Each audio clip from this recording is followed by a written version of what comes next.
Minggu lalu kita belajar tentang melayani, kita dipanggil untuk melayani Tuhan. Jadi kalau kita bicara tentang pelayanan, sih banyak orang sana juga semua merasa melayani Tuhan. Tapi hari ini kita akan belajar bahwa kita dipanggil segera melayani, tapi kita melayani dengan membangun. Kalau kita melihat Paulus selalu berkata tentang membangun tubuh Kristus. Aku adalah seorang ahli bangunan. Dan orang lain terus membangun di atasnya. Tidak sedikit juga orang merasa melayani, tapi itu adalah tempat dia bekerja. Tidak hanya seperti di dunia sekuler sana.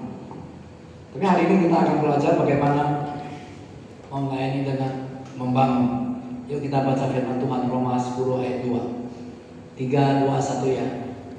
Sebab aku dapat memberi kesaksian tentang mereka, bahwa mereka sungguh-sungguh giat untuk Allah, tetapi tanpa pengertian yang benar. Jadi Paulus bilang, waktu dia masih melayani Tuhan, dia lihat ada begitu banyak orang juga melayani Tuhan. Sungguh-sungguh tidak. Ini yang sudah sungguh-sungguh loh. Bukan yang tidak sungguh-sungguh. Jadi ini mereka adalah orang yang sungguh-sungguh giat untuk Allah, pekerjaan Tuhan. Tetapi tanpa pengertian yang. Jadi ternyata ada juga begitu banyak orang pada zaman itu melayani Tuhan dengan sungguh-sungguh, bekerja untuk Tuhan dengan sungguh-sungguh. Tapi Paulus mengatakan, tapi dengan cara yang tidak benar, dengan kata lain dengan cara yang salah. Nah, saya berharap hal ini tidak terjadi atas akhir zaman ini. Banyak orang mendiskusikan tentang hari kiamat sudah sangat dekat.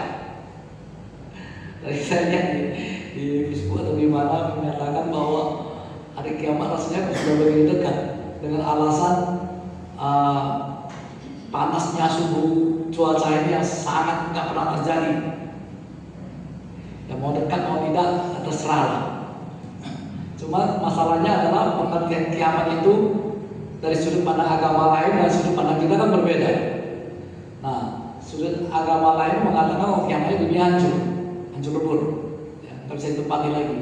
Tapi kalau pengertian saya rasanya nggak seperti itu. Rasanya Tuhan sudah menciptakan dari sedikit bangsa, nggak mungkin dia musnahkan kembali. Karena sekali Tuhan kan berjanji sama Nuh, dia nggak berubah 2 kali lagi. Sekali itu sudah cukup, nggak akan berubah.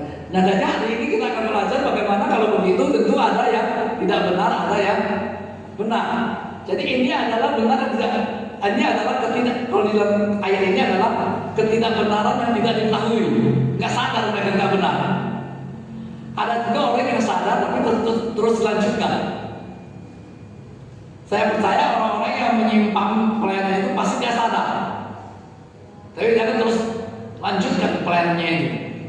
Kalau yang dimasukkan Paulus ini adalah mereka yang tidak sadar, karena Paulus katakan mereka dapat memberi kesaksian tentang mereka bahwa mereka sungguh-sungguh giat untuk, artinya mereka nggak sadar mereka sungguh-sungguh, tapi dari sudut pandang Paulus caranya salah.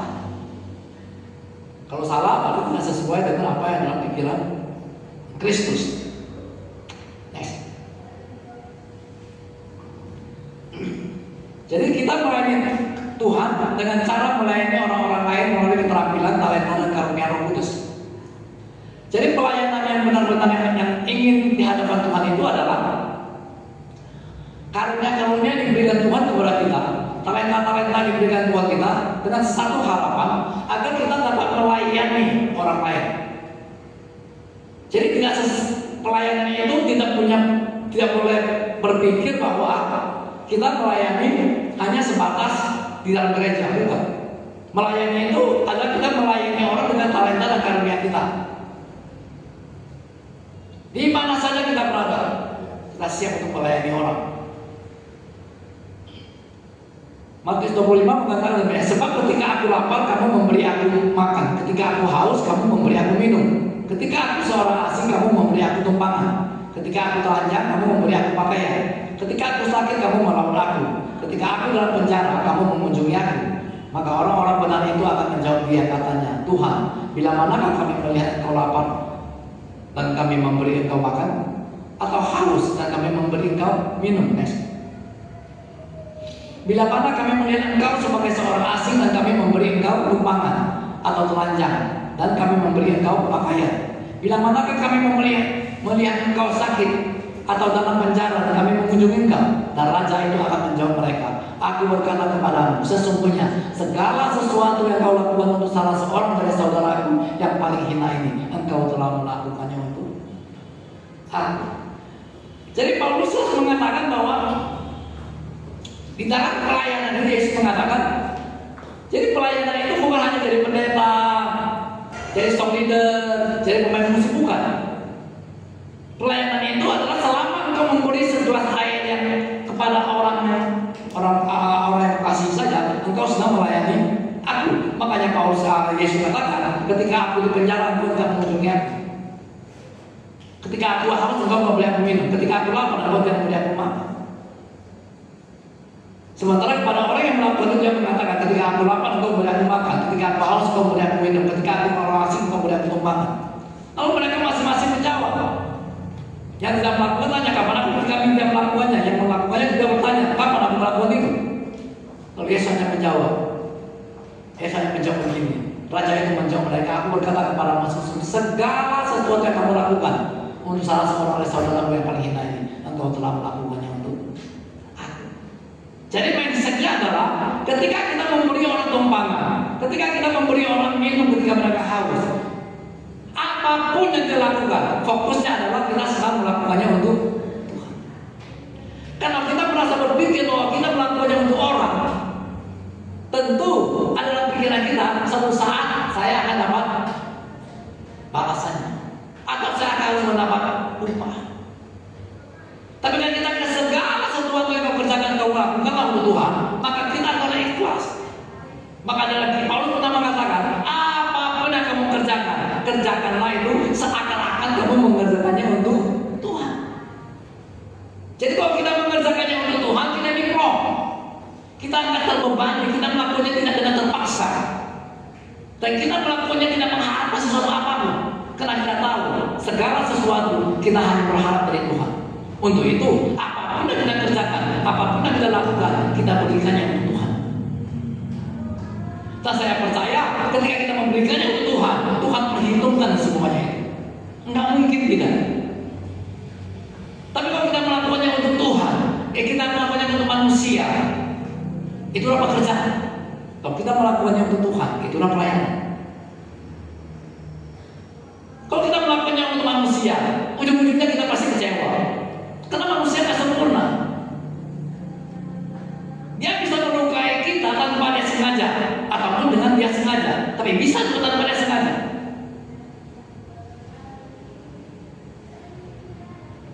Ada orang-orang yang hanya tidak suka dengan omongan kita,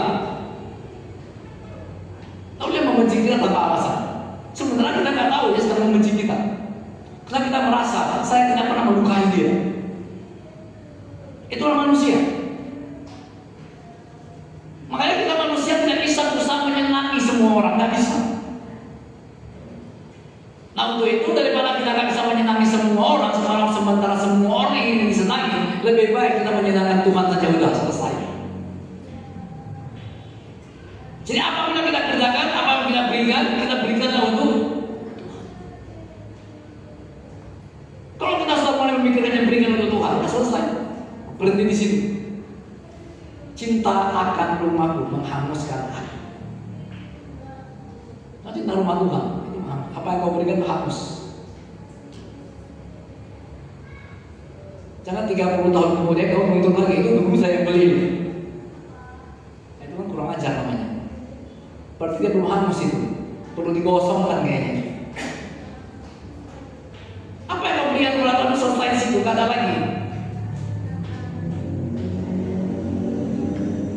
Jadi semua yang dilakukan, mari kita belajar melakukannya untuk Tuhan. Next.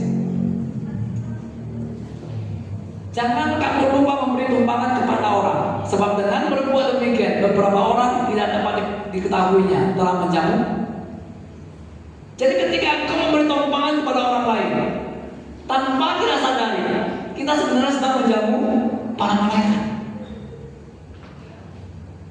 Tentang memberi tumpangan ini, tidak semua orang bisa memberi tumpangan. Itu talent lain. Memang anugerah Tuhan memberikan kepada dia. Saya ingat dulu bapak saya, padahal bapak saya bukan orang yang percaya Yesus. Bapak saya, mama saya. Kampung kami itu dulu waktu pas saya masih kecil, itu kampung kami itu adalah kampung yang terisolasi, sulit dijangkau. Satu-satunya cara menjangkaunya hanya naik perahu kecil dengan liburan.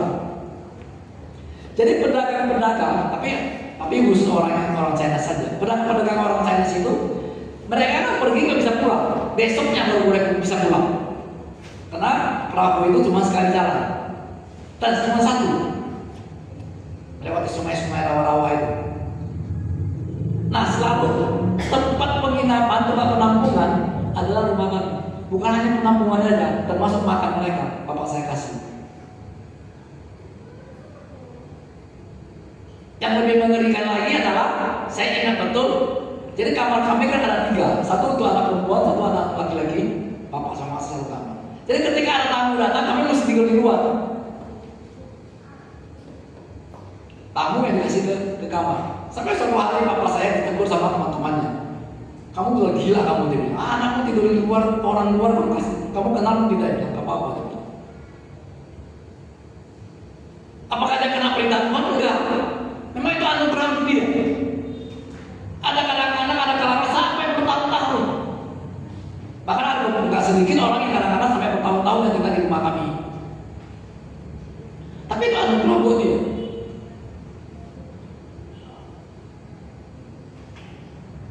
Jadi untuk memberi orang tumpangan ini saja pun tidak semua orang bisa. Itu anugerah. Contoh saya juga terbawa mungkin sama bapak saya.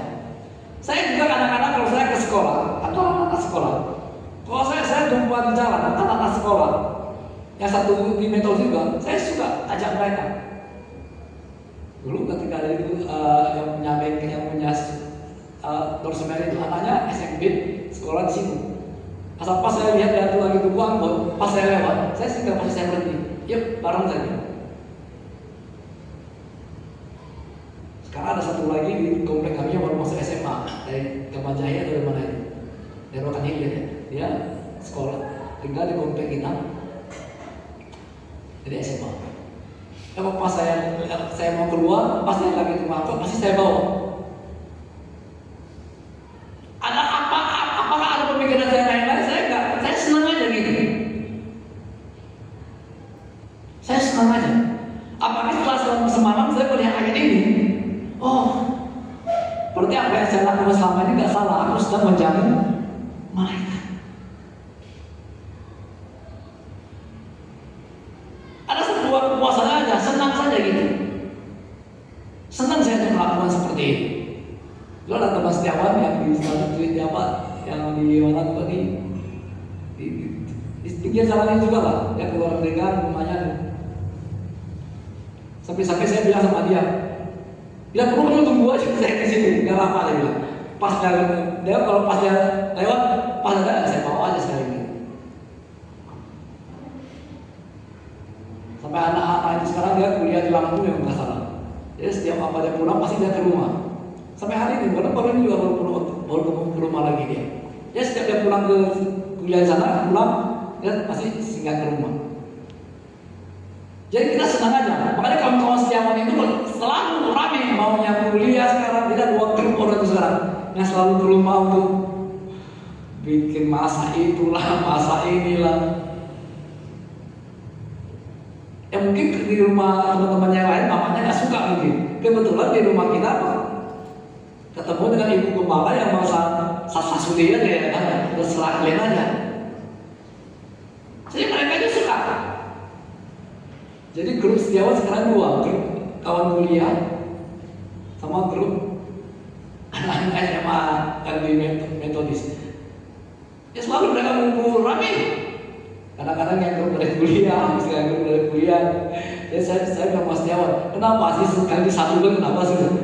Disatukan aja sekali, nggak bisa, nggak nyambung, nggak nyambung. Jadi aku bicara satu ini sama yang grup ini nggak nyambung mereka. Saya manusiawi kan rugi, betul? Belum lagi rumah balai kota. Ya, tapi saya senang aja melihat mereka gitu. Jadi itu talenta, itu anugerah Tuhan. Kita bisa senangnya seperti itu. Hai hamba-hamba, taatilah Tuhanmu yang di dunia dengan takut dan gentar dan dengan tulus hati. Jadi hamba-hamba, taatilah Tuhanmu ya, dengan tulus hati, sama seperti kamu taat kepada Kristus. Jangan hanya di hadapan mereka saja kau menyenangkan hati orang, tetapi sebagai hamba-hamba Kristus yang dengan segenap hati melakukan kehendak Allah dan yang dengan rela menjalankan pelayanan. Ingat, dengan rela menjalankan pelayanannya seperti orang-orang yang melayani Tuhan dan bukan kepada. Secara manusia kamu sedang melayani manusia, tapi Paulus katakan engkau harus berpikir bahwa engkau layani semua sekarang engkau sedang melayani Tuhan. Kamu tahu bahwa setiap orang, baik hamba maupun merdeka, kalau ia telah berbuat sesuatu baik, ia akan menerima, ia yang baik, ia akan menerima balasannya dari. Ini adalah janji firman Tuhan.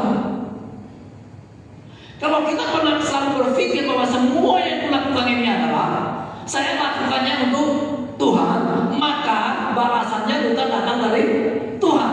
Kalau kita berharap bahwa kita lakukannya untuk manusia, maka kita berpikir bahwa kita sedang melakukannya untuk, maka balasannya nanti akan datang dari manusia. Kalau yang namanya datang dari manusia, bisa iya, bisa tidak. Lebih banyak tidaknya. Tapi seandainya kita bisa melakukan, kalau kita lakukanlah semuanya untuk Tuhan, maka percayalah semuanya itu dan balasannya datang dari. Saya sangat percaya itu akan terjadi tahun tua. Secara manusiawi saja. Makanya kadang-kadang kalau saya renungkan kembali masa-masa kecil kami dulu ya di kampung itu, kalau saya lihat keluarga kami, keluarga bapak kami itu, renungan sekarang luar biasa bapak saya. Karena mereka bukan orang yang percaya Yesus. Ada lagi satu yang lebih, apalagi ada satu kakaknya bapak saya, kakak paling besar. Itu sama persis kayak bapak saya. Itu lebih gila lagi. Itu siapa saja. Jadi kalau ada orang nanti, orang rame-rame datang mancing. Dulu kan kami pelantaran juga langsung ke laut.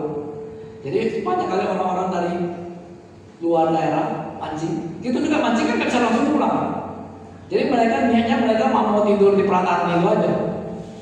Nah oleh kakaknya bapak saya itu, kalau orang Batak bilang, nanggolu, nanggolu ya. Dikasih masak, kasih makan, masak telur, dilayani dengan baik.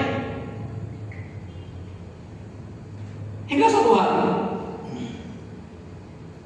tiba-tiba saya teringat jadi nostalgia tentang melayani dia. Hingga suatu hari, tanpa diketahui, yang dia layani adalah dulu ada Pangkol Wilhan namanya. Pangkol Wilhan itu pangkatnya adalah Mayor Jenderal bintang 2. Tapi dia nggak tahu bahwa itu adalah Pangkol Wilhan. Jadi pertama kali datang dilayani nggak seperti itu, yang kedua kali datang melayani seperti itu. Jadi Panglima ini heran, ini ibu kok baik sekali ya? Sama semua orang yang perlakuan seperti itu. Hingga suatu hari dia bilang sama kakak, papa sama guru saya, nama guru saya, dikasih kartu nama. Barulah anak-anak muda itu terkejut, ternyata Panglima muda. Ini kalau kalian perlu ada apa-apa telepon saya. Tapi kan mereka berpikir tidak mungkin akan terjadi apa-apa. Nggak pernah merasa bahwa akan terjadi apa-apa gitu. Rupanya suatu saat terjadi apa-apa mereka. Mereka ada sengketa dengan seseorang. Lalu apa kiparnya Amang Boru lah berarti ya, ditangkap polisi, langsung ditahan. Termasuk ini orang yang membenjarakan Amang Boru ini orang berduit gitu. telepon. Telepon. Ke telepon. Dulu kan nggak ada telepon apa, langsung ke Tanjung Pura, lari ke Tanjung Pura ke telepon. Bahwa bapaknya sekarang di penjara, di polsek. Langsung pangdamnya itu telepon ke polseknya. Kalian sekarang juga antar ini orang pulang. Sempat rambutnya lepas satu aja, kalau dia tuntut selesai kalian. Bersyukur kalau dia nggak nuntut. Tapi kalau rambutnya lepas satu dan dia nuntut, selesai kalian. Dengan gemetarnya mereka. Jangankan pangdam, Kapolres teleponnya itu gemetar ya kan? Ini pangkuliahan. Pangkuliahan itu dulu di atas pangdam. Jadi kekuasaannya dari Aceh sampai pokoknya Sumatera bagian apa ini dia Riau dia pegang sini. Jadi saya kadang itulah maksud saya itu selalu ada saja caranya. Tuhan tahu apa yang akan terjadi di masa depan buat kita. Jadi maka saya mau ingatkan buat kita semua, mari kita menjadi orang yang senang melayani.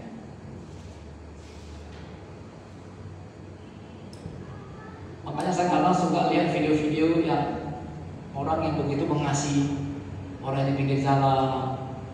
Saya senang melihat seperti itu. Melihatnya saya senang. Ternyata masih banyak orang baik di bangsa kita ini. Ketika mereka terima uang itu mereka harus nangis-nangis, bersujud-sujud. Waduh, seandainya lebih banyak lagi orang masuk. Walaupun niat mereka lepas dari niat mereka, kata itu kan cuma bikin konten sebenarnya. Lepas daripada itu semua dulu. Bayangkan seandainya di kota Medan ada 500 orang seperti itu. Walaupun dia bikin konten terserah. Mau bikin konten, mau bikin apa, itu terserah mereka. Tapi kan kita lihatnya bahagia. Ini karena manusia tidak senang dia melihat orang susah, susah melihat orang senang. Orang senang dia yang stres. Tapi kita mari kita belajar. Makanya saya bilang, saya bukan orang yang punya uang kelebihan, bahkan kekurangan uang. Kalau saya namanya saya beli cabai lah, beli pisang lah. Makanya kalau beli buah-buahan selalu orang pasti kenal sama saya.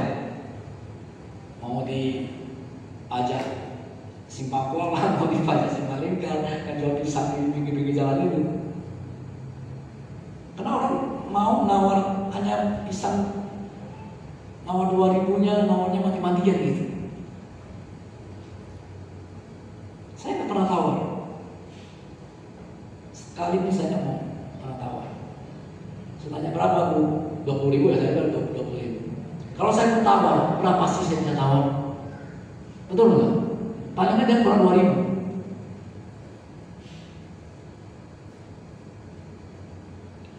Artinya 2.000 sama dia itu mungkin berarti.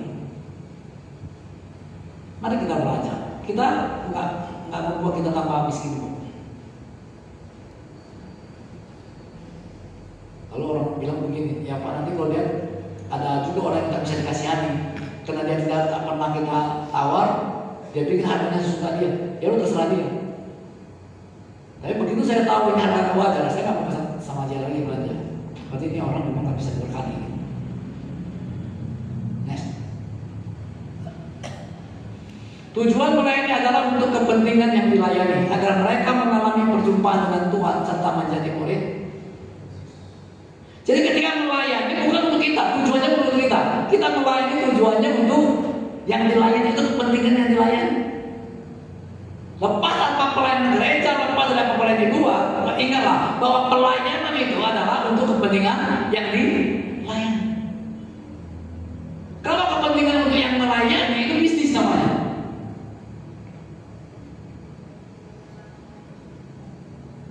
Pelayanan tidak seperti itu. Pelayanan itu untuk yang dilayani. Masalah kita itu urusan kita sama Tuhan. Jadi melayani itu bisa dengan bermacam cara. Melayani itu membangun bukan hanya sebagai tukang yang hanya fokus pada tugas, tanggung jawab dan upah. Jadi melayani itu membangun bukan seperti tukang. Kita membangun bukan seperti tukang. Tukang itu yang penting dia kerjakan, selesai udah menerima upah. 1 Korintus 3 ayat 10, sesuai dengan kasih karunia Allah yang dikaruniakan kepadaku, aku sebagai seorang ahli bangunnya, saya telah meletakkan dasar dan orang lain membangun terus di atasnya.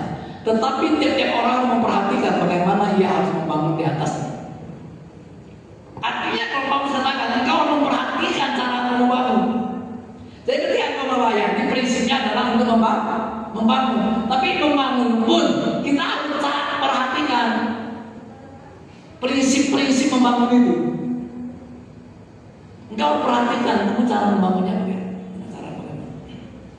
Kalau kita baca seterus ayatnya itu adalah ada yang membangun dengan jerami, ada yang membangun dengan kayu, ada yang membangun dengan besi, tembaga, ada yang membangun dengan perak, ada yang membangun dengan emas. Semua pembangunan itu saudara akan diuji dengan api itu.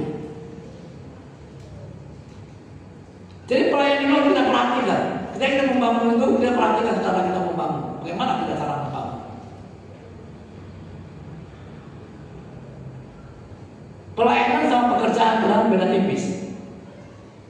Tapi marilah kita memang benar-benar kita itu adalah kita melayani. Dan prinsip pelayanan kita itu adalah ingin membangun orang. Perkataan kita itu bisa membangun orang. Orang yang frustasi jumpa kita bisa nggak frustasi. Saya tidak sering katakan. Saya sudah beberapa kali jumpa orang yang mau bunuh diri. Mau jumpa bunuh diri, ngomong dulu sama saya. Cuma saya sudah yakin pasti ini orang yang bunuh diri. Orang mau bunuh diri nggak ngomong.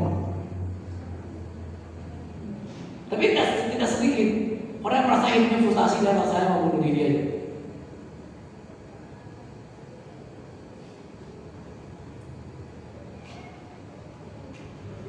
Saya bisa jadi pendeta sampai bisa Yesus gara-gara orang yang mau bunuh diri juga. Tengah malam dia datang sama saya. Saya udah bolak-balik diinjili bertahun-tahun. Sejak mulai setelah terima Yesus, keluar dari penjara, jatuh lagi oleh hamba-hamba Tuhan, merasa berduka, semua terus melayani saya supaya saya kembali lagi menjadi orang percaya. Gak bisa lagi saya terima. Gak mental aja semua. Mau berapa banyak penjara aku mental aja gitu. Nah, jadi orang yang selalu melayani saya itu namanya Edi Suganti, itu yang pernah kasih kita beras dulu, bagi-bagi beras ke gereja kita. Itu salah satu orang yang melayani saya hanya bisa. Sampai bencinya saya sama dia datang. Saya bilang begini, Pak, bolehkah Bapak sampai ngomong? Karena itu cerita kan. Maksud saya kamu jangan datang lagi. Boleh nggak Bapak sampai ngomong, saya sampai pakai di sabu-sabu. Dengan harapan dia takut dia nggak usah datang lagi. Nah saya merasa sudah terganggu gitu. Sampai jam 3 pagi baru pulang. Jadi mereka ada dua namanya Edi. Yang satu kerja di Cambridge, agen komputer. Jadi mereka ada beberapa orang. 1 minggu berapa kali gitu. Tapi mereka nggak frustasi. Tapi terakhir saya baru tahu, terakhir frustasi rupanya. Tapi tahunya sekarang. Ternyata lainnya mereka frustasi juga. Tapi setelah saya sudah kembali bertobat, ketemu lagi, sudah cerita. Ternyata mereka akhirnya putus asa. Mereka bilang begini, ini Allah udah gak ada harapan lagi. Udah kita biarkan aja dia binasa.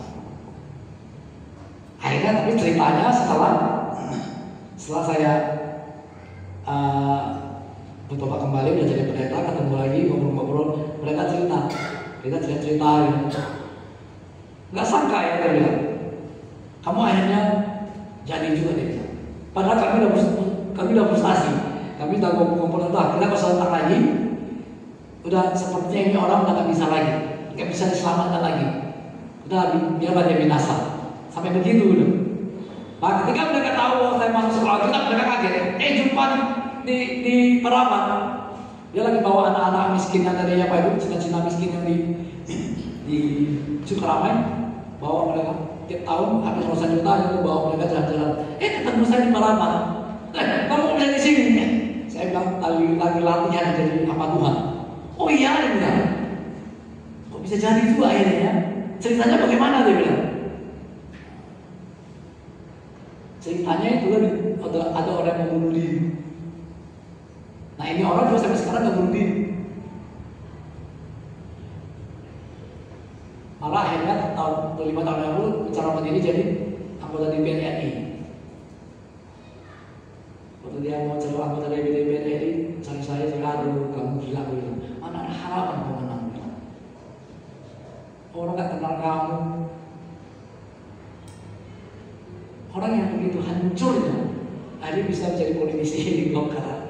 Ada yang satu jadi pengusaha besar kaca film. Jadi orang yang mau bunuh diri ini juga akhirnya gara-gara orang yang mau bunuh diri inilah.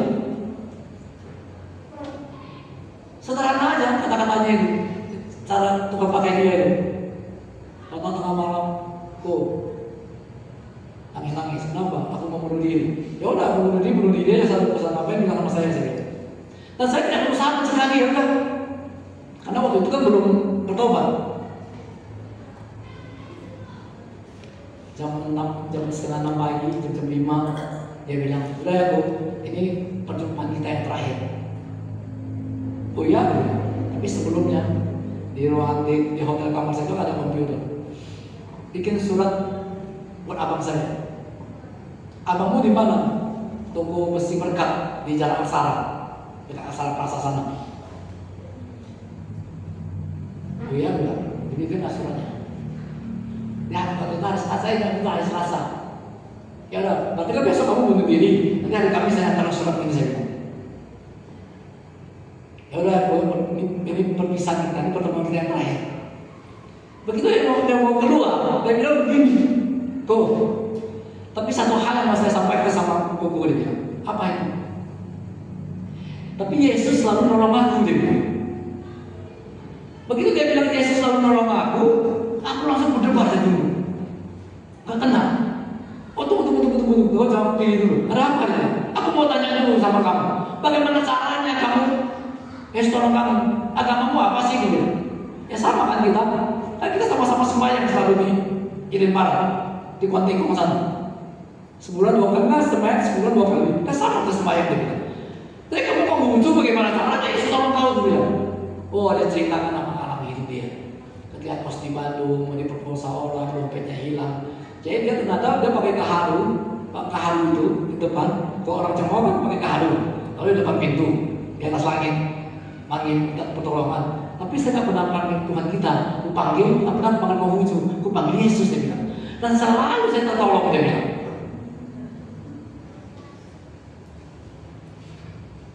Masa dia bilang, iya dia bilang. Saya tidak pergi lagi. Setelah dia pergi, aku hidup saya nggak tenang lagi. Ini nggak betul lagi. Nggak betul lagi. Saya bilang sama Tuhan begini, Tuhan, kalau memang aku harus mengikuti Engkau, kasihan bencana. Kasihan bencana. Tak lama kemudian Pak Siti mempertemukan lagu ke seorang perempuan penginjil. Itulah yang membawa. Singkat cerita dipertemukan dengan kami di para sekolah kita. Itu pelayanan dari dia tidak sadar. Dia dipakai Tuhan untuk merebut saya kembali dari cengkeraman si jahat. Artinya, secara saya memang dipilih Tuhan dalam kandungan ibu saya. Cuman ketika di dunia ini aku salah pilih jahat itu aja. Tapi saatnya lagi ketika nabi-nabi diutus, para pengikut Nabi bisa lagi, Tuhan pakai batu. Yang batu itu dipakai Tuhan. Orang yang tidak beragama Kristen melayani saya jadi Kristen. Cara. Dia sadar nggak dia melayani? Dia nggak sadar.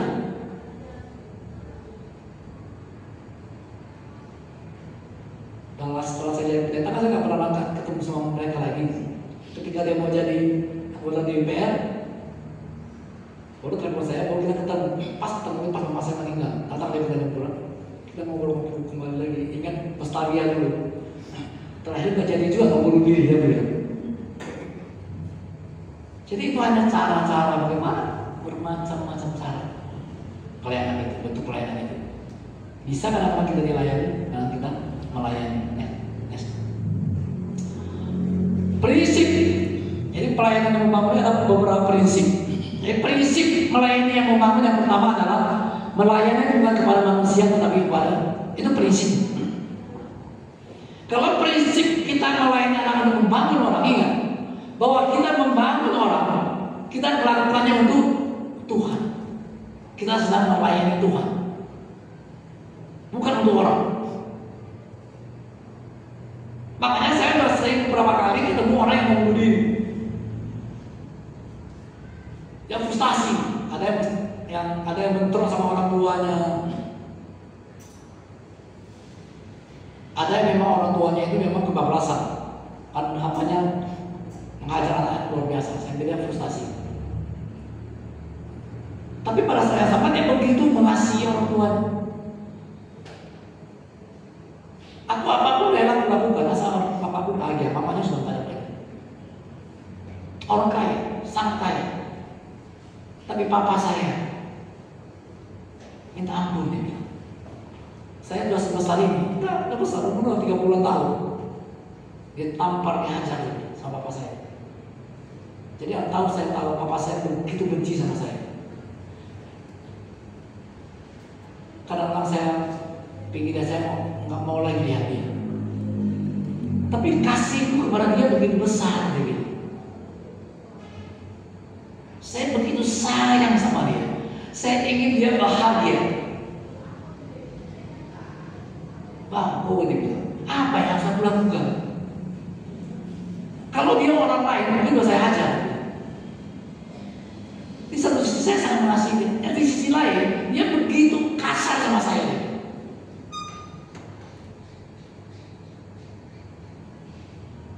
Ada nggak petunjuk dari buku supaya ada jalan keluar di antara kami?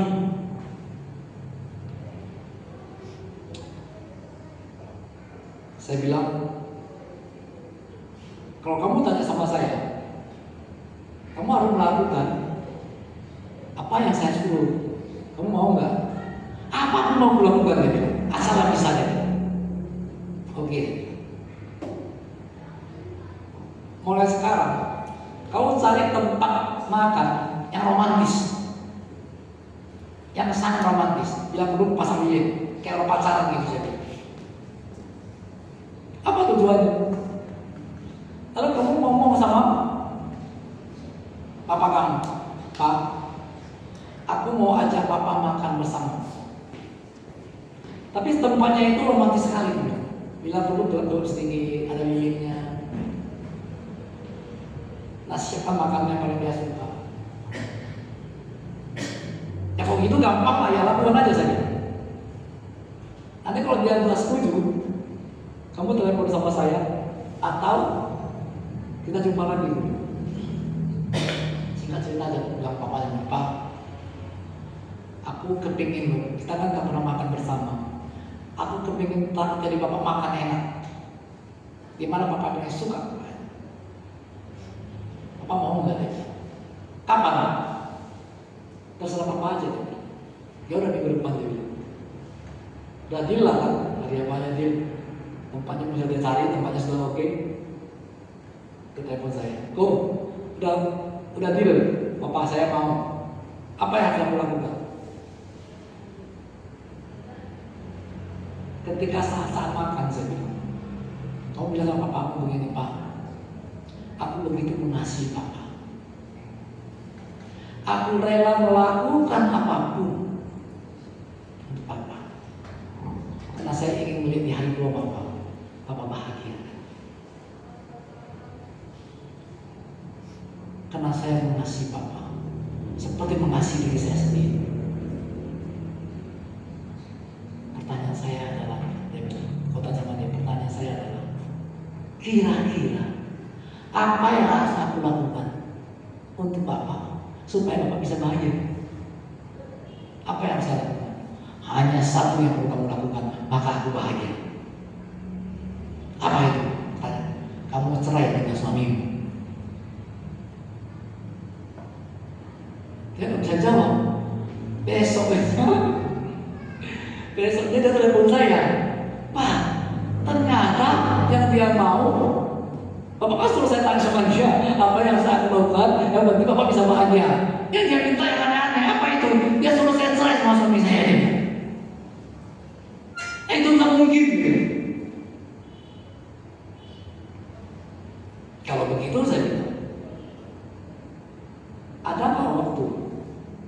bisa pertemukan saya dengan bapakmu? Ternyata nggak bisa ketemu kami. Ternyata dia begitu benci sama anaknya karena menantunya itu dia kawin yang nggak dia suka, lalu mereka kawin gitu aja gitu.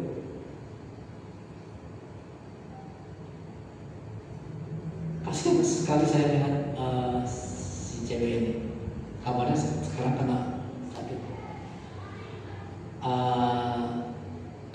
ginjal, cuci darah pula sekarang setiap minggu. Kalau terakhir saya dengar. Dan dulu dia sering asal ada apa-apa pasti telepon saya, asal ada apa-apa telepon sama saya. Terakhir saya diingatkan orang. Saya lihat aku sama dia terlalu dekat ya, udah betul lagi ini. Kalau dilanjutkan terus bahaya ya. Di situ saya merajakan dia juga ya, jaga jarak ya.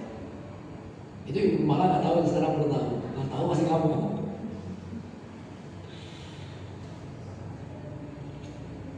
Next, itu kita baca dulu firman Tuhan. Jadi bagaimana sekarang? Adakah mencari kesukaan manusia atau kesukaan Allah? Adakah aku coba berkenan kepada manusia? Sekiranya aku masih mau mencoba berkenan kepada manusia, maka aku bukan apa? Paulus bilang. Jadi bagaimana? Apakah aku harus mencari berkenan kepada manusia? Kalau aku masih berharap berkenan kepada manusia, maka aku bukan hamba. Maka artinya dengan kalau sebagai hamba Allah, kita tidak boleh mencari berkenan kepada manusia. Tidak boleh. Karena kita adalah hamba Allah. Yang kedua, prinsip yang kedua, melayani dengan kuasa, wibawa dan bersembunyi tadi. Jadi kita bisa melayani Tuhan itu sumbernya hanya dari Tuhan. Wibawa kita, kuasa kelebihan Tuhan itu mesti dari Tuhan.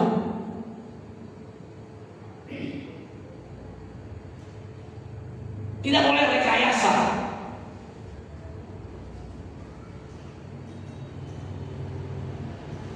Tetapi kamu akan menerima kuasa kalau Roh Kudus turun atas kamu, dan kamu akan menjadi saksiku di Yerusalem dan seluruh Judea dan Samaria sampai ke ujung.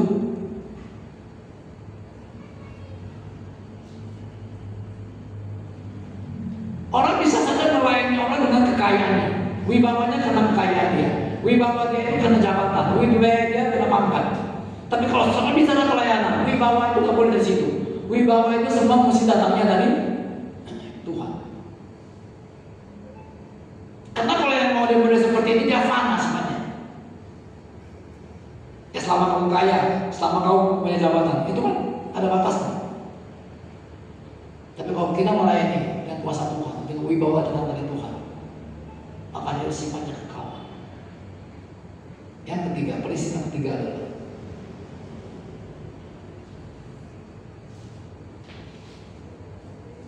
memulihkan, memberkati, dan jadi ada prinsipnya adalah pelayanan itu ingin memulihkan orang, memberkati, membangun.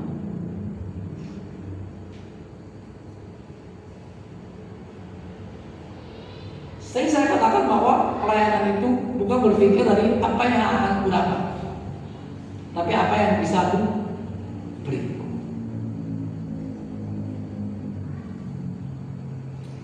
Padahal kalau kita mau melayani dengan seperti ini, ada satu kepuasan, ada satu kebahagiaan.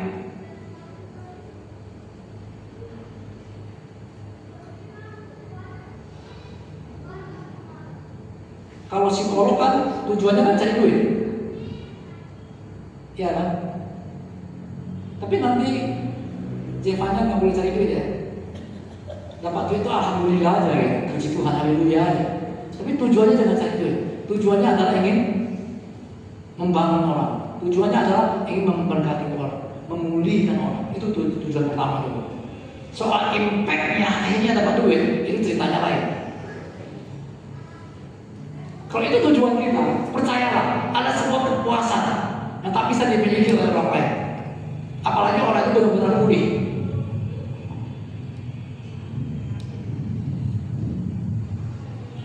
Tapi ada orang yang memang susah dipulihkan memang. Ada orang yang kadang-kadang konseling sama kita. Dia mau tanya, apa jalan keluarnya? Kita kasih jalan keluar. Jalan keluarnya, ini Pak, menurut saya ini. Iya ya. Tapi dia nggak melakukan. Akhirnya berantakan. Contohnya adalah kalau Bapak Pram masih ingat adiknya yang tahunan. Adik atau abang ini? Adik. Satu hari bisa 3 kali telepon saya. Minta jalan keluar itu bagaimana? Padahal jalan keluar udah dikasih 3 bulan lalu. Di depan kita dia bilang iya. Tapi nggak pernah dilakukan. Bahkan di depan pengacaranya saya bilang, iya, betulnya kata Pak Pendeta ini yang Bapak lakukan. Kalau nggak bahaya. Dia terlalu percaya diri. Pak Pendeta, percayalah, aku lebih banyak umur dari dia. Saya bilang, umur nggak bisa kita tentukan. Padahal kalau sehatnya kan lebih sehat istrinya. Itu berarti dia. Tapi dia terlalu percaya diri. Umur itu akan lebih panjang. Bukan soal umur sih. Kalau Bapak mau selamat, ini harus Bapak lakukan. Bahaya. Akhirnya terjadilah apa yang kita inginkan. Sayang sekali. Dapat telepon bisa 1 hari jadikan. Beramnya nanti jam 11 nggak pulang. Dia telepon saya. Saya bilang, Pak, Bram itu udah mahasiswa, nggak akan hilang. Ya tapi saya telepon nggak diangkatnya, dimatikannya handphonenya dia. Nggak apa-apa, nggak akan hilang gitu.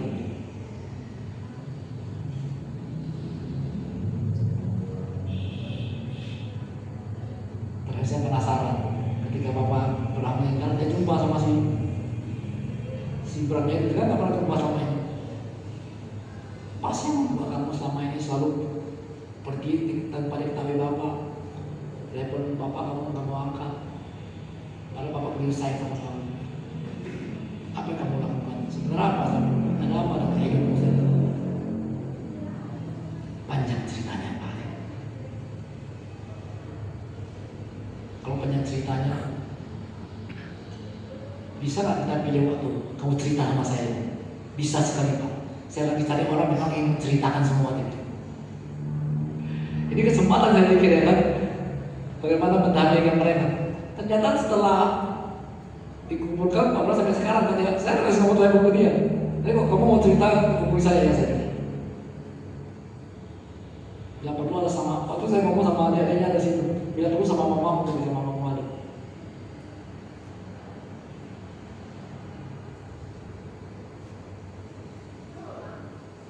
Sampai sekarang dia nggak telepon saya. Mungkin udah kaya ya lupa ini kan. Yesaya 40, dia memberikan kekuatan kepada yang lemah dan menambah semangat kepada yang tiada berdaya. Jadi lewat pelayanan itu, kuasa Tuhan itu akan mengalir kepada mereka. Tuhan akan memberi kekuatan kepada. Ini bedanya psikolog sama kita. Kita makanya kalau psikolog seandainya psikolog, misalnya sifatnya dari psikolognya, dia harus punya pengetahuan. Seandainya pengetahuan itu disertai dengan kuasa Tuhan, wah itu dahsyat. Dia tetap bergantung bukan kepada pengetahuannya, dia bergantung kepada Tuhan. Tuhan apa yang harus disampaikan? Kira-kira solusinya apa buat historia? Ceritanya dia akan jadi beda. Hasilnya pasti lebih maksimal dan dia sifatnya lebih pasti. Karena Tuhan dia akan memberi kekuatan kepada yang lelah dan menambah semangat kepada yang tiada. Namanya semangat kepada yang berarti orang yang semangatnya sudah nggak ada. Tugas psikolog itu. Orang-orang muda akan menjadi lelah dan lesu dan teruna jatuh tersandung. Jadi tidak selamanya orang muda itu lebih kuat. Enggak selamanya orang muda itu lebih perkasa. Alkitab katakan orang-orang muda juga bisa menjadi lelah dan lesu. Jangan sombong dulu mengenai kamu merasakan masih muda. Alkitab katakan engkau juga bisa lelah, engkau Sini pernah lelah? Pernah ya? Lelahnya lelah otak atau lelah badan? Capek. Beda. Tapi kalau lelah otak, nah itu perlu kau cari jawaban. Konsul dulu. Ya. Oh, ini pernah lelah. Lelah otak atau lelah? Dua-duanya. Itu manusiawi. Tapi kalau orang bilang nggak pernah Pak, aku so strong. Kamu batin dari kawan pajak. Nggak mungkin lah. Tulang besi urat kawan, itu baru nggak bisa lelah kan? AI. Selama kamu manusia, kita katakan walaupun kamu masih muda, engkau bisa lelah, engkau bisa lesu. Nah, ayat 31-nya yang menarik. Mari kita baca bersama-sama 3:21-nya. Tetapi orang yang menantikan Tuhan mendapat kekuatan baru. Mereka seumpama raja wali yang naik terbang dengan kekuatan sayapnya.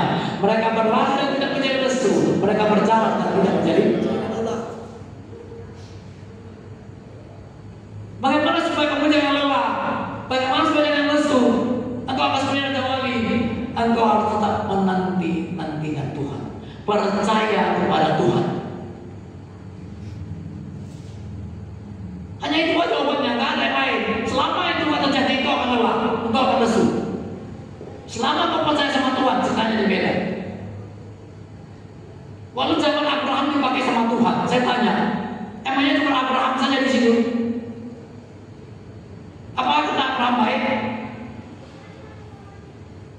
Ada orang yang lebih baik dari Abraham pada masa itu? Saya percaya ada. Ada orang yang lebih kudus dari Abraham? Saya percaya pasti. Lalu pertanyaannya, kenapa Tuhan pilih Abraham menjadi bapak orang percaya? Bapak sini tahu kenapa mesti Abraham dipilih?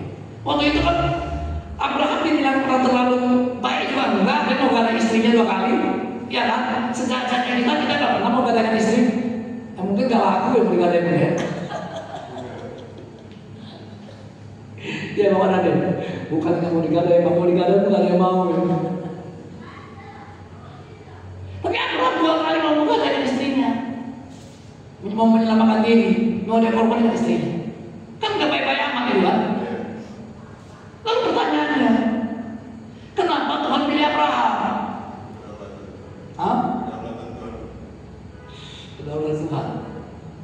Tapi kan Tuhan suka-suka, dia kan harus punya alasan dong. Tuhan selalu suka-suka, memang suka-suka. Tapi ketika dia ambil sebuah tindakan, dia ada alasan. Memang kita tahu nanti ya siapapun dia mau pakai, tapi dia mesti punya alasan. Kenapa mesti saya pakai anak manusia satu ini? Tuhan selalu punya alasan.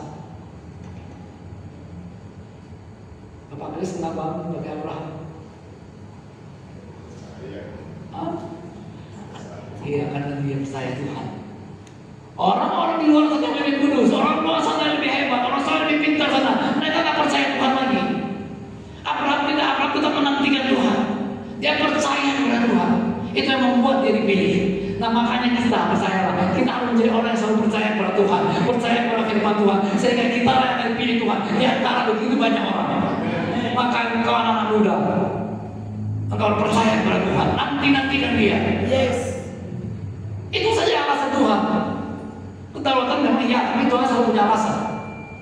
Alasan Tuhan adalah di luar sana sudah ada orang yang percaya Tuhan. Bapaknya sendiri pun gagal, terah. Gak percaya menjadi Tuhan. Abraham tetap menjadi orang yang percaya jadi Tuhan.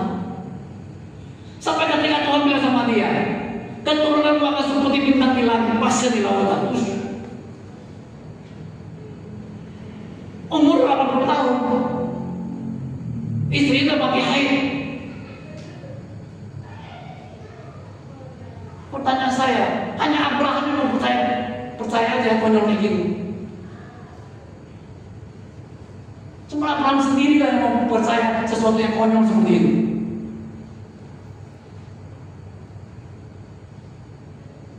Saya bilang sama ibu tamu atau mama Valentino, Suatu saat nanti tak lama lagi dia akan menikah lagi punya anak. Ini sesuatu yang konyol, yang seharusnya tidak bisa dipercaya. Jadi ketika Tuhan bilang sama dia, keturunanmu akan seperti bintang di pasir lautan. Sementara ini udah usia 80 tahun, istrinya udah mati haid, mempercayai sesuatu yang konyol. Tapi dia tetap percaya. Nah ini yang membuat Abraham dipilih.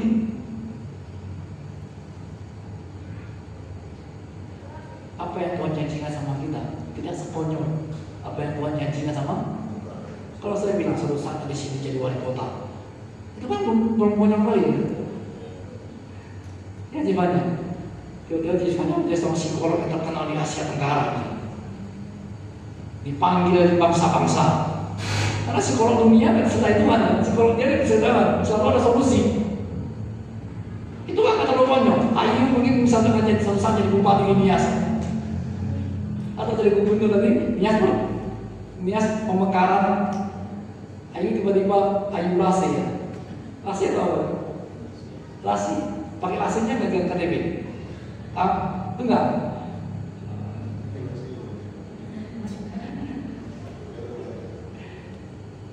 Itu kan kata konyol kan? Yang kata konyol gitu aja. Kita susah percaya. Masa?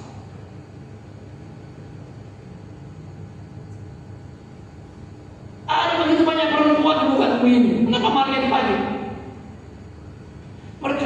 Maria percaya sesuatu yang konyol. Pokoknya apa yang firman Tuhan yang percaya pasti terjadi.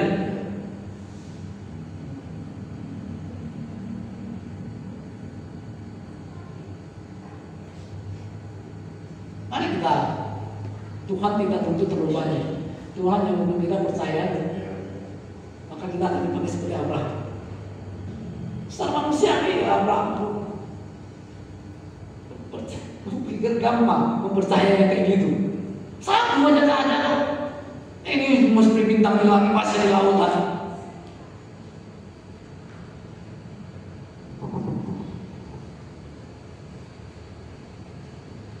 Kita Roma bilang begini. Sekalipun di Roma 4 tidak ada alasan untuk Abraham percaya. Betul nggak? Enggak ada alasan untuk percaya kan? Tetapi Abraham tetap percaya.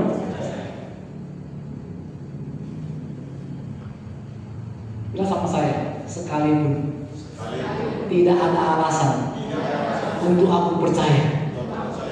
Tapi karena Tuhan yang berkata, maka aku tetap percaya.